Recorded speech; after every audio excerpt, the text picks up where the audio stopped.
Attention, company! Get ready to have a blast. Inside the oldest buildings in Minnesota, Fort Snelling has stood for almost 200 years. I never even knew they made forts like this. Built before there were twin cities, before Minnesota was even a state. Cultures and civilizations crossed here for thousands of years. Fort Snelling still stands and invites you to explore inside its walls. It seemed like you were going back in a time machine. Meet a U.S. soldier from the early 1800s. Left wheel, march. 1, 2. Climb all the way to the top of the round tower. Once the tallest building This is awesome. for hundreds of miles. Visit the blacksmith, Now let's see if this is heated up at all.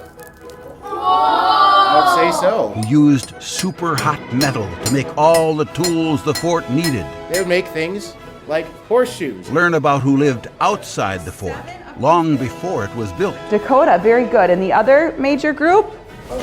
Ojibwe. and others who lived inside the fort. Did you find it surprising that we did actually have slaves here at Fort Snelling? Life was hard at Fort Snelling. Keep working, sir. We've got a lot of laundry to do. Even doing laundry was difficult. It sounded like the women had to do a lot of hard work, like they had to be really strong, and I'm not very strong.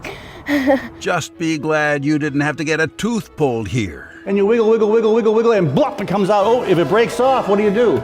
You take the root elevator, again unsterilized, and you pull those roots out. Is that it? So, what does that tell you how to do? Brush your teeth and floss twice a day. A U.S. president even lived here. Come inside. Inside the oldest house in Minnesota. Back then, people didn't use highways to get to the fort. So what two major routes did they use? Think about it. Talk about it. Find out the answer when you visit historic Fort Snelling.